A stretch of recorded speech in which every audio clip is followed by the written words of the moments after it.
やっほー、みんな息してる？上原愛です。ちょっと本当に挨拶が決まらないので、なんかありますか？いろいろやってみたいと思います。ということでですね、今日はお悩み相談が結構好評だったので、性のお悩み相談をやっていきたいと思います。今回はなんと男性編をやっていきたいと思います。結構インスタの DM とかで見てると、若い男の子、高校生とか大学生とか、まだちょっと初体験まずですみたいな男の子とかからは結構質問が来てて、割とそういうなんかまだ若い性の知識がそんなにないような方向けの相談をちょっと今日は答えていきたいと思います。見てください。早速いきます。男なのですが、行為をするときにどうしてもすぐに疲れてしまうのですが、やはり筋トレはした方が良いのでしょうか？おお、疲れちゃう。まあ確かに男性がいっぱい動くことが多いですもんね。だいたい普通っていうのかな、ノーマルプレイが結構男性が動くことが多いから、まあ、確かに疲れちゃう。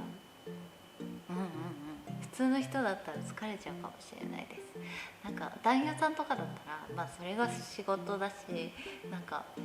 まあ、慣れてるから多分結構長くできるのかなって思うんですけど、でも筋トレはなんかやった方がいいんじゃないですか。なんか筋トレをやったり体を鍛えてると、なんかこう性欲が上がったり、だからなんかスポーツ選手とかってなんか性欲が結構、強い人が多いって言うじゃないですか、よく。それと一緒で結構多分鍛えるとなんか元気になるんじゃないですかね。だから性欲もどんどん湧いてきたりとかするんじゃないですかね。そうするとなんか体力も続くし、結構いいんじゃないですか。筋トレした方がいいと思います次の質問に行きます。コンプレックスで悩んでいます。僕は男なのですが、あそこが小学生並みにしかありません。大きくなっても9センチぐらいしかありません。女の人は小さくても大丈夫なんでしょうか？ドン引きしたりしませんか？それがコンプレックスで、女の人とまともにお話ができません。あれですよね。なんか小さい人も結構悩んでる人多いけど、逆にすごい大きい人も多分女の子になんか痛いとか言われちゃったりとかするのかな。なんか大きい人も大きい人なりに悩んだりするから、これはなんかなんだろうな、ないものでねだりっていうか感じなんじゃないですかね。だからそんなに悩まなくていいと思います。女の子って別にそんなにきっと大きさなんか気にする人はそんなにいないんじゃないかな。私はそんなに気にしないです。なんか別に小さくてもなんだろう、気持ちよかったりするし、あとなんかもしそれで女の子が満足しないなら、なんか前戯とかで前戯を長めにするとか、そういうことでなんか満足させられるんじゃないかなと思います。はい、次いきます。彼女がいるんですけど、一応する回数が少なくてなかなかやれない日があります。僕が結構できなくて寂しいと感じるんですけど、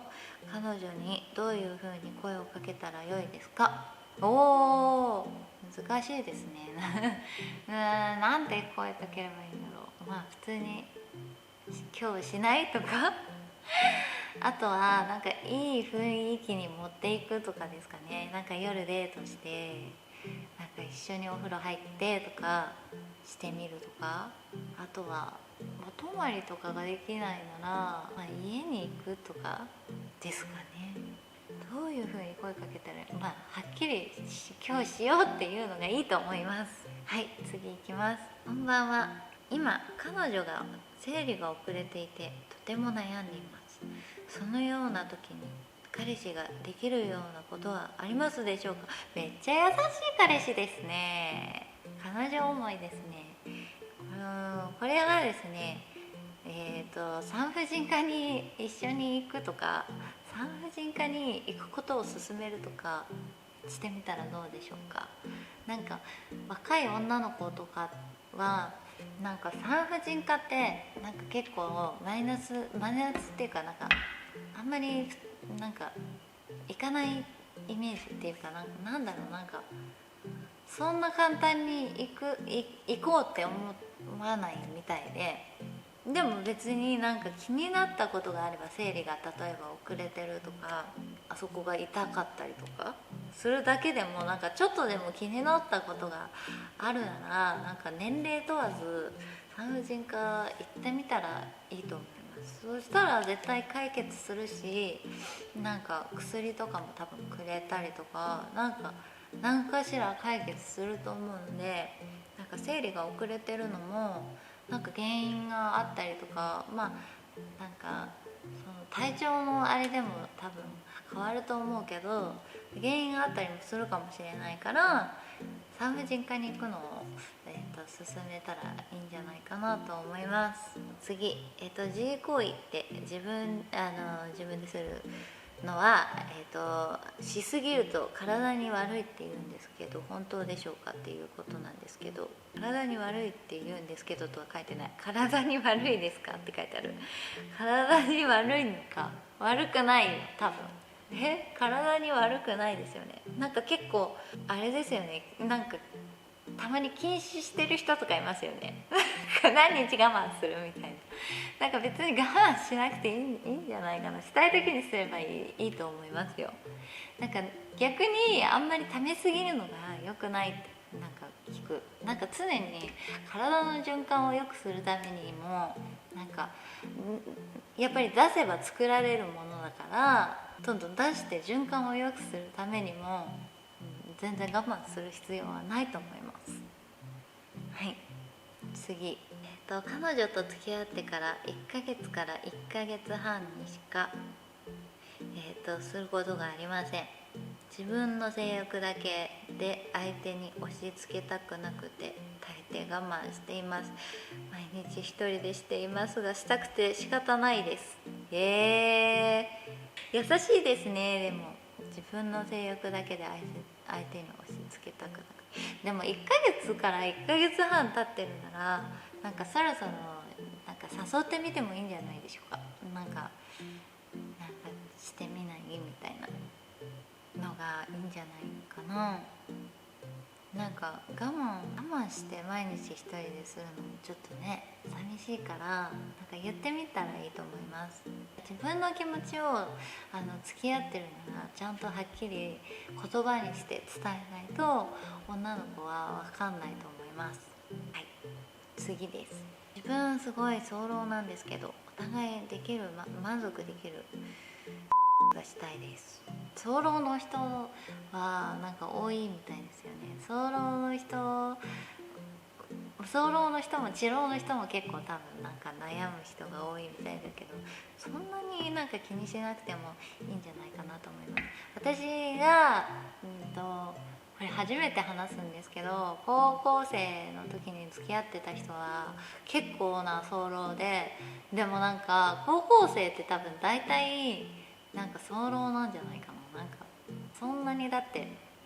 まだ経験もそんなに浅いし、だって高校生って結構なんかヌード雑誌とか見るだけですごいなんかもう興奮するみたいな子が多いと思うので、結構それの子が多いんじゃないかなと思うんですけど、そう、高校生の時に付き合ってた人が結構な早漏で、本当に入れてから本当ね、なんか本当にもうなんか20振りぐらいしたら行っちゃうような人だったんですよ。でもその代わりやっぱ高校生だし元気なのか 2,3 回できるんですよ。その終わってからも。そういうので私はなんか別に1回の時間が短くてもなんか何回かやってくれたから満足できたし、あと前儀をちゃんとなんか長めにやってくれた、そういう人は長めにやってくれたりとかするから、なんかそういう他のことでなんかやってくれると女の子も満足できると思います。はい、次です。女優をやられていた頃にどのような性病対策を行っていたかなど、裏側も気になるので教えてください。性病対策は私はっていうか女優さん、男優さんもなんですけど、業界は私がいた頃は月に1回ぐらい検査をして、ちゃんとお互いクリーンな状態でやっていました。だから結構検査をするって重要だと思っていて、薬を飲めば治る病気が大体あるじゃないですか。大体そうなんですけど、だから薬で治療できたりとか、あとはなんかその発症を抑えるためにも、薬で治療できたりとかするんで、なんか早期発見がやっぱり大事だと思うんですよ。で、性病ってなんかセックスだけじゃなくて口でうつったりとかもするんですよ。だからなんか喉の性病とかもあって、そういうのもあるから、やっぱり検査に行くことが大事だと思います。私は月に1回検査をしていたんですけど、月に1回じゃ普通の人は多分多いと思うのでね、行ったことない人はまず恥ずかしがらずに検査に行くこと、あとは、ちゃんとゴムをつけること。つけてもなんか口で移っちゃったりもすることもあるので、でもつけることに越したことはないですなんか子供を作る時以外ぐらいはつけた方がいいんじゃないかなと思います。だから検査に行った方がいいと思いますよ、一応。なんか彼氏彼女がいる人は別にカップルで行ってもいいし、結構今手軽に多分検査性病検査って検索するとクリニック出てくると思うので、その性病検査の専門のクリニックに行くと、23日、もっと早いところはもう次の日とかに結果が出るので、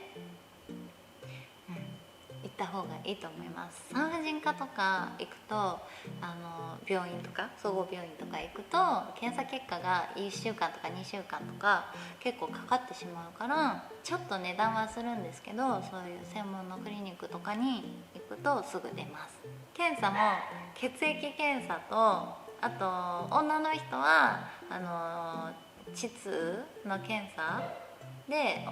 男の人は尿検査とかそういうのでできるので、結構すぐ全然できる、手軽にできるっていうかすぐ終わるので、ぜひ面倒くさがらずに行ってみてはどうでしょうか。次、プライベートのあまり喘ぎませんか？彼女が全然喘がないので不安です。なんか私は結構声を出すと余計興奮するっていうのがあって、結構声出しちゃうんですよ。撮影の時もそうで、なんかうるさいとか結構レビューに書かれたりしてるのを見て、いやでも声で興奮する人もいるし、見てる人もそうですけど、自分もそうなんですよ。こう声を出すことによって脳で感じられるというか、脳で興奮するっていうんですかね、っていうことができるから私は声を出すんですけど、なんか恥ずかしくて声を出さないとか、別に声を出さなかったからって気持ちよくないっていうわけじゃないと思います。なんか恥ずかしいとか、別に声をなんか出さなくてもなんか気持ちいい人は気持ちいいと思うし、どうなんでしょうかね。私は声を出すの大きい声を結構出しちゃうのはなんかその脳でも感じられるので結構出しちゃうタイプです。はい、次、元彼女が何人かの男性と関係を持っていて別れましたが理由は寂しいからの一点張りでした。浮気する女性は寂しいから体の関係を持ってしまうと聞きますが、実際はどうなのか知りたいです。またその彼女から淋病という性感染症をもらってしまったので、性感染症についても詳しく聞いてみたいです。さっき、性病の話はちょっとさっきしたので、浮気する女性は寂しいから体の関係を持ってしまうと聞きますが、実際どうなのでしょうかっていうところに答えると、どうなんですかね。私は今まで浮気されたことはめっちゃあるんですよめっちゃあるんですけど、浮気したことはなくて、どうなんですかね。寂しいから、でもそれあると思います。なんか女の人が多分付き合ってない人とやってしまう時って、酔っ払ってる時とか、寂しいからとか、なんかそういう時が多いんじゃないですかね。だから寂しいのは結構あるのかも。あんまり会ってあげなかったりしたんですかね。あんまり会わなかったりとか忙しかったりしたんですかね。そういうのが原因なんですかね。次はちゃんとたくさん会ってコミュニケーションをいっぱい取ってあげたらいいと思います。新しい彼女ができるといいですね。あと淋病も多分薬で治ると思うので、クリニックとかに行ったらいいと思います。もう行ってるのかな。でもこれは気づいてるってことは。はい、じゃあこれ最後にしたいと思います。僕はまだ童貞です。エッチのことに関してよく分かっていないのですが、我慢すれば、3分くらいでいけるのって早漏ですか？分かんない自分でするのと多分をするのって違うと思うので、ちょっと分からないんですけど、あと男性がどれぐらい、みんなが平均どれぐらいをかけて、どれぐらいの時間をかけて自分でするのか分かんないんですけど、どうなんですかね。それはやっぱしてみないとちょっと分からないことかなと思います。自分でする時は自分のタイミングで、好きなタイミングでやっぱ出せるし、自分のことしか考えないじゃないですか。でもする時って前戯とかも入るし、挿入すれば、自分でやってるのとはまた感覚が違うだろうし、どうなんですかね。やってみないと分かんないですけどね。童貞卒業できるといいですね頑張ってください。ということで、こんな感じであんまりちゃんと答えられなかったなってちょっと思いながら答えてたんですけど、どうでしたか。まだまだ質問募集するので、よかったらコメント欄とか、インスタとかツイッター結構コメントが流れてしまうので、インスタの DM だと私探しやすいので、よかったら、書いてみてください。また答えたいと思いますので、こんな感じなんですけど、今日は見てくれてありがとうございます。よかったと思う方は、グッドボタンを押してください。そしてチャンネル登録、インスタツイッターもぜひ見てください。よろしくお願いします。以上、上原愛でした。バイバイ。